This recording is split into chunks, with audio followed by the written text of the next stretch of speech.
What up, guys? Your boy Shango Simpson, and as you know, I'm an athlete associated with Just Saying, and y'all seen me rock the gear plenty of times. And today, I just got my Oozaru Tale gear. And normally we do a lot of reviews and stuff on gear like that, but this time I'm gonna switch it up. I'm gonna actually talk about the Oozaru and the few times we've seen it within the Dragon Ball franchise. Let's go ahead and get started.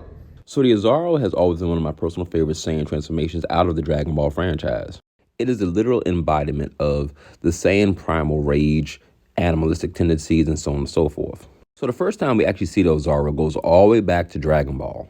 Emperor Pilong had kidnapped Goku and his friends, and Goku for the first time in a long time had looked up at a full moon, and to shock of Emperor Pilong, his friends, and the fans, Goku transforms to a giant raging great ape. And man, did Kakarot go on a rampage. Like, this artwork I found online really puts emphasis on how horrifying this must have been.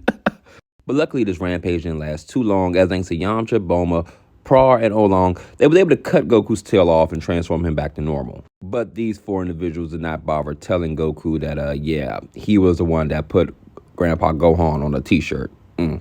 Goku's tail would miraculously grow back in the World Tournament right before he got eliminated by Giran. Actually could pronounce Jiren, but that's kind of funny, so we're just going to call him Giran, who was a humanoid pterosaur dactyl.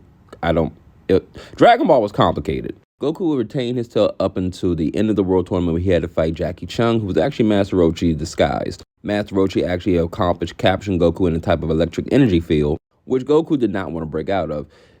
Master Roshi actually gave Goku credit, saying that even Grandpa Gohan had a hard time breaking out of this, and Goku's actually lasting a lot longer than he did. He was actually encouraging Goku to go ahead and give up. It just so happened, the sun was going down and the full moon came out, and well, they end up having bigger problems.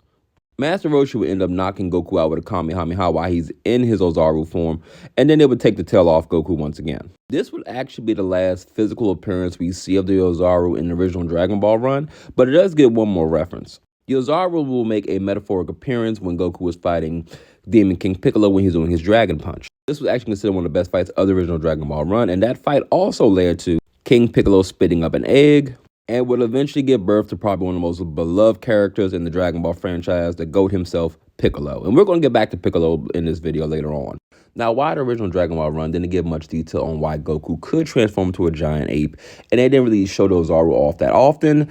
Z, on the other hand, definitely gave us a lot more information. Z would give us further backstory about the Saiyans and so on and so forth, and also for the fact that the Saiyans were either really, really big or the Truffles were really, really small. Truffles had great technology advances over the Saiyans, so by all standards, they were kind of winning when they couldn't beat them by brute force, until the full moon decided to rise up and the apes came out to play, and we already know how that ended. Although we never physically see Goku ever go back to his Oozaru form within the Dragon Ball Z franchise, there are three Saiyans that make this references both in movies and in the show.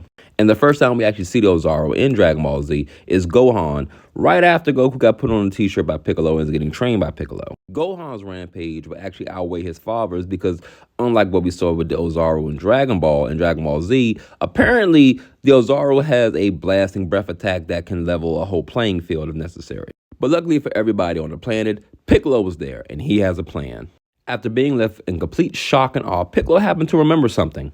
Raditz had told Goku that without his tail in the light of a full moon, he cannot go to his Oozaru form. So what does Piccolo do? He does what any sane person does and destroy the moon. Because it's Dragon Ball. And in Dragon Ball, there's absolutely no need for a moon. Yeah, I'm pretty sure there were no tidal waves or anything else like that, or tectonic shift, or let's just keep going. Gohan's Oozaru form will also make an appearance in the movie Tree of Might, where, again, Gohan goes on a rampage. The next person to don the Oozaru form is nobody other than, yes, you guessed it, the Prince of all Saiyans himself, Vegeta. Vegeta actually explains to Goku that it was his own father, Bardock. Oh, and yes, we're going to talk about Bardock in this video also. It was his own father that came up with this technique to allow Saiyans to transform into the Oozaru form without the need of a full moon. And what happens next is the stuff of nightmares. As if Vegeta wasn't already a very intimidating opponent as it is, this thing right here pretty much gave kids bad dreams and night terrors for the next couple months. And the rampage began.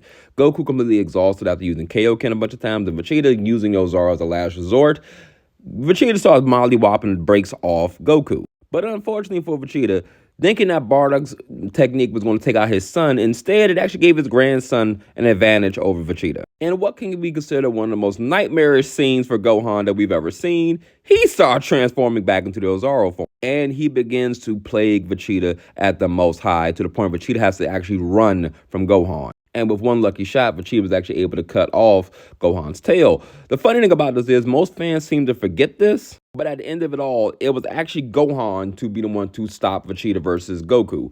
Yes, they had a great fight, and both Goku and Vegeta were exhausted, but at the end of the day, it was Gohan that got the final hit in, or body slam, if you will. This will actually be the last time we actually physically see the Oozaru within the Dragon Ball franchise in the main continuity storyline. Because the next Saiyan born out of this was actually Trunks. And baby Trunks, as a little infant, did not have his tail. And in my personal opinion, the reason for this is because Bulma kind of remembered what Goku was like when he was in Oozaru form, and Trunks' dad. So yeah, she was not about to go do that with her own baby, and I honestly don't blame her. She must have passed word over to Chi-Chi also, because Goten didn't have a tail neither. Credit to both these young Saiyans that they actually was able to go Super Saiyan 1 and never had a tail or even experienced the Oozaru once in their life. Now it's time to go ahead and talk about Bardock for a quick second. Now, the movie Bardock the Father of Goku is actually considered canon by most fans, and it fits the main continuity very well, so I also consider it canon. The movie also gives us a great glimpse at what it looks like when a 5-man squad of Saiyans decide to transform during the full moon. And it is horrifying to say the least when you stop and think about it. Now, while the Oozaru does not make another physical appearance after Gohan's transformation in Z, it makes one more reference to it within Z when Goku goes Super Saiyan 3.